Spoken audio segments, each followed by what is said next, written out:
Guys, welcome back to my channel. তো আজকে আমরা যাচ্ছি ইভেন্টে মুভি প্রমোশনে। তোমরা তো দেখেইছো, থাম্বনেল দেখেছো, থাম্বনেল দেখে অলরেডি বুঝেই গেছো আজকে আমরা যেতে চলেছি আলাপে প্রমোশনে আবির আর মিমির সাথে দেখা করতে। হ্যাঁ, আবির অলসো। আমি আবিরকে ভালো লাগে কি কারণে? এই কারণে তার অভিনয়ের জন্য। ইন্টারভিউ করে আসবি না, ইন্টারভিউ সব মুভি শেষ করে আসবি। হ্যাঁ, তো যাই হোক সবকিছু তোমাদের সাথে শেয়ার করবো। পাবো না, ঘর যেতে পাবো। দেখো ভূতের মতো এসছে, এখন রেডি হয়ে আসবে। এখানে বসে মেকআপ করবো, মেকআপ সুন্দরী আসলে ব্যাপারটা এইটা। তোমরা যা দেখো সবই ময়দা সুন্দরী। এবার শুধু ময়দা মাখা হবে। দেখো তোমাদেরকে দেখাচ্ছি। এই যে মেকআপ করতে বসেছে মেকআপ সুন্দরী বাবা, স্টেশনে বসে মেকআপ করছে ময়দা সুন্দরী। দেখতে পাচ্ছ গাইস, সব ব্যাগে করে নিয়ে ঘুরছে। দেখো আমাকে আর কি সুন্দর লাগছে। আমি দেখো নিতের মতো, আমি কি সেজেছি, ন্যাচারাল বিউটি। আমরা এখন অটোতে বসে আছি, যাচ্ছি ফেলে তুলে ঘেমে একদম। তো গাইস ফাইনালি আমরা ডায়মন্ড প্লাজা পৌঁছে গেছি। তো এবার এন্ট্রি করবো ভিতরে। তো এই মহান ব্যক্তি এতক্ষণ আমাদের জন্য ভিতরে ওয়েট করছিলেন। আমরা চলে এসেছি সাউথ সিটি, সবাই আছে একসাথে। ঠিক আছে, একটা উঁচু সিঁড়ি দাঁড়িয়ে যায় না, লম্বা লাগে। এখন এক্সিলেটরে আছি, ঠিক আছে। আমি একটা সিঁড়ি ছেড়ে দিয়েছি, তাহলে থেমে বাইরে। ইয়ে বাবা, वाह दीदी वाह दीदी ইয়ে বাবা, ফিলিং টল টল। তো চলো গাইস, এবার ঢুকবো। আমরা চলে এসেছি আইনক্সের সামনে। এই যে এবার ঢুকবো, টিকিট পাবো, ঢুকবো। তারপরে আমরা পিছনে আরেকজন ব্লক করছে অলরেডি। তো গাইস তারপর ম্যামের কাছ থেকে টিকিট কালেক্ট করে ঢুকে গেলাম আইনক্সের ভিতরে। ভিতরে ঢুকে তো মনে হচ্ছিল যেন টলিপাড়ার হাট বসেছিল। এক গুচ্ছ সেলিব্রিটি আর মিডিয়ার লোকের ছড়াছড়ি ছিল চারিদিকে। তো গাইস সেখানে ঢুকে নিজেকেও কেমন যেন সেলিব্রিটি লাগছিল। পেয়ে গেছি আর বাকিদেরকে। হ্যালো, কেমন আছো? ভালো আছে। Thank you. ওটাই তো মেন আসলে ভিডিওর কন্টেন্ট। হ্যাঁ, একটু সবাই লাইনে চলো। আমার হ্যাঁ, রোস্ট করে এখানে এসে আমাদেরকে রোস্ট করে দেখতে হবে। হ্যাঁ, আমাকে এসে বলছে ব্লগ করছে, রোস্ট। তোমার নাম কি? চর্চা। তোমার রোস্ট ভিডিও সব দেখি। হ্যাঁ, তুমি কি কন্টেন্ট করো? আমি ডান্স। আচ্ছা, বড় ডান্সার। তো চলো গাইস, আমরা কাটবো এবার। হ্যাঁ চলো, আমরা মুভি দেখতে যাবো। হ্যাঁ একদম, হ্যাঁ। তো গাইস সামনে থেকে এত সেলিব্রিটি আর আমার ক্রিয়েটার বন্ধুদেরকে পেয়ে আমি সত্যি ভুলে গেছিলাম যে আজকে আমরা এসেছিলাম আলাপের প্রিমিয়ারে। তো যাই হোক, তোমাদেরকে আলাপের ট্রেলারটা শেয়ার করলাম। তো আর বেশি দেরি করবো না, এবার ডিরেক্ট চলে যাব থিয়েটারের ভিতরে। তো ভিতরে ঢুকে দেখি অলরেডি মুভি স্টার্ট হয়ে গেছে আর পুরো হাউসফুল ছিল, মানে বসার একটা সিটও ছিল না। দাঁড়াও পথিক পর, এ তো গম্ভীর ব্যাপার। ডেস্টিনি মানে ধর তোর কাউকে পছন্দ হলো, তাতে হবে না তো তোর বাড়ি পরে একটা ভাই থাকতো, হঠাৎ সে বাড়ি থেকে পালানো। আমাদের বাড়িতে এসে আমরা সবাই কনফিউজ। পরে বুঝলাম পাবলো আর বাবলুতে ঘুরেছি। Same class. তো গাইস ভিতরে বসার জায়গা না পেয়ে সিকিউরিটি আমাদের ওখান থেকে বের করে দিল। তো আমরা বেরিয়ে চলে আসলাম বাইরে। বেরিয়ে দেখি আবির চলে এসছে। তো যাই হোক ফাইনালি আবিরের সাথে দেখা হলো। তো দেখতেই পাচ্ছ চারিদিকে মিডিয়ার লোক পুরো ছেকে ধরেছে আবিরকে। একটু কথা কি ছবি তুলবো তাই সুযোগ পাচ্ছিলাম না। আমাদেরকে কি পাত্তা দেবে না? অনেক কষ্টে এখানে দাঁড়িয়ে আছি, দেখতে পাচ্ছ পিছনে ওই ভিড়ে দাঁড়িয়ে আছি। জানি না আমাদের শেষ আসছে না, বলছে তোমাকে নিতে না। তো গাইস এরা তো আলাদাই, ভিড় দেখে সাইডে চলে এসে নিজেরা রিলস শুরু করে দিল।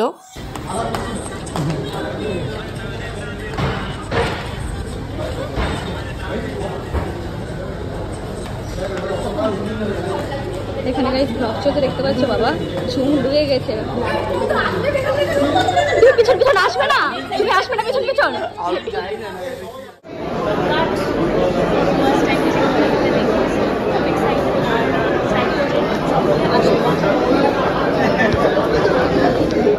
বাবা পিছনে দেখতে পাচ্ছ ওই ভিড়টা পুরো মানে ধাক্কা মেরে করে ফেলে দিচ্ছে। ওইকে দেখতে হাঁড়িটা বেড়েছিল, ওই দেখতে পাচ্ছি সুন্দর। তুমি যেটা তোমরা যদি কেউ হার্টবিট শুনতে পাও তাহলে কমেন্টে টাকা পয়সা মানে টিকিট বের করতে গিয়ে টাকা বেরিয়ে যাচ্ছে। আরে না হারিয়ে যাবি তো। আরে দেখো আমাকে ছেলে গাইস খেয়ে দিয়ে দিচ্ছে কোল্ড ড্রিঙ্কস পপকর্ন সব নিয়ে। দেখো এমন আরেকটা নেওয়ার চিন্তা করবো না, গোছানো দুটো রেখে দিয়ে আবার একটা মনে কুপন নিয়ে যাবে। তো যাই হোক গাই, সবাইকে দেখে আমিও চলে গেলাম পপকর্ন আর কোল্ড ড্রিঙ্কস নিতে। এটাও আমাদেরকে জোস থেকেই প্রোভাইড করেছিল পপকর্ন আর কোল্ড ড্রিঙ্কস, তো নিয়ে চলে গেলাম। খাচ্ছ কেন নিজেরটা নেই? গাইস আমরা এখন খেতে বসেছি সবাই। গাইস ফার্স্টে মুভি দেখতে পাইনি, আমরা গিয়েছিলাম, আমরা মুভি হলে গিয়েছিলাম, আমরা নিচে সিঁড়িতে বসেছিলাম তো তোমরা বাট আমাদেরকে বের করে দিয়েছে, তাই আমরা এখানে এখন এসে বসে আছি। এরকম আমি ইভেন্ট দেখিনি এর আগে, এত ইভেন্ট এসেছি। ওই বল কিছু, আমি অডিয়েন্স বলে যাচ্ছি, শুনছে না অডিয়েন্স? আমি খাচ্ছি খেতে খুব ব্যস্ত আসলে, মানে খুব আমরা এর আগে ইভেন্টে আমার ব্লগে বলে গেছো গাইস। এর আগে আমরা ইভেন্টে এসেছি, এরকম অপমান গাইস করেনি কেউ, এটা পুরো আমাদের স্ক্যাম অপমান যা ইচ্ছা বলতে পারো, আই ডোন্ট নো, বাট বিশাল মনে কষ্ট লেগেছে। এখনো অব্দি বলতে পারছি না কত কষ্ট। আমার ছোটবেলাকার ক্লাস অঙ্কুশ, তুমি যদি আমাকে দেখে রাখো বাবা, ও বাবা, অঙ্কুশের গার্লফ্রেন্ড শুনছো তো? ওয়েঞ্জিলা শুনছো? তুমি যদি আমাকে দেখে রাখো তাহলে আমাকে তো প্লিজ পারে ছবি তুলে দিয়ে এ তোমার সতী নেওয়ার প্ল্যান করছে। এই শুয়ারের বাচ্চা। আমার আসলে মনটা খুব খুশি, আমি আসল আলাপ করে নিয়েছি, যার জন্য এখানে আসা আবিরের সাথে আসল আলাপ করেই নিয়েছি। পারিনি আছে এখানে খাওয়া নিয়ে ডিসকাস চলছে। ওদিকে আমাদের অডিয়েন্সের মন খারাপ, ওর ক্লাস ধোকা দিয়ে দিয়েছে। আর এদিকে তো এরা খেয়েই যাচ্ছে।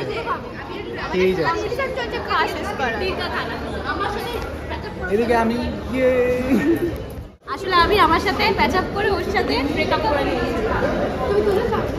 হ্যাঁ সবার আগে। তো তারপর দেখা হয়ে গেল অঙ্কুশ আর ওয়েন্ডিলের সাথে, ওরাও চলে এসেছিল মুভি প্রিমিয়ারে। তারপরে দেন স্বস্তিকাও উপস্থিত ছিল এখানে। তো আলাপের প্রিমিয়ার উপলক্ষে আবির, মিমি, স্বস্তিকা এরা কেক কাটিং করে নিল। বাকি আরো কাজ দেখে নাও প্লিজ, বাকিরা চলে এসো এখানে। আমি তো এখানেই দাঁড়িয়ে। তোমার বাকি সুপার হিট কামনা করে আমরা আজকে কেকটা কাটি। ইয়েস দাঁড়াও এইদিকে যাও। Thank you. আরে মোবাইল হোক 500 দিন। বাহ খেতে হবে। হ্যাঁ তুই ধর না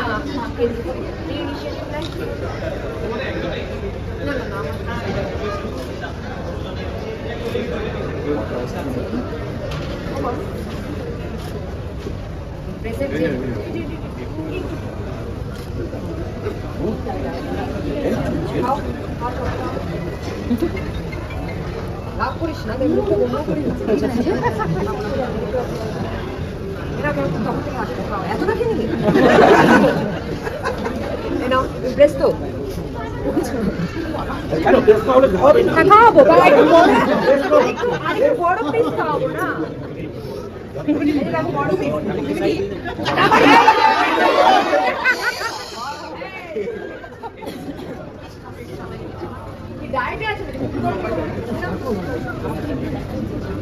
আর দিকে পাইনি, আর কে পাইনি, আর কে? তোমাকে প্রেস মনে হচ্ছে না, আবার খেয়ে নাও। আর কে? তুমি খেয়েছো? চলো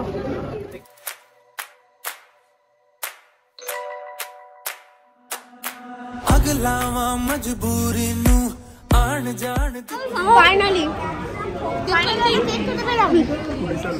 বাইরে দেয় না। গাইস আমরা ব্লগটা শেষ করছি। না রোহিত তিনদিকে ক্যামেরা চলছে, তো আমি তিন দিকে কথা বলছি, সবার দিকে দিয়ে দেখতে পাচ্ছ আমার চোখ তিন দিকে চলছে। তো যাই হোক এখন রাত 10:30 বাজে, এবার ব্লগটা আমাদের শেষ করতে হবে। চলো আজকে টাটা সবাই, টাটা।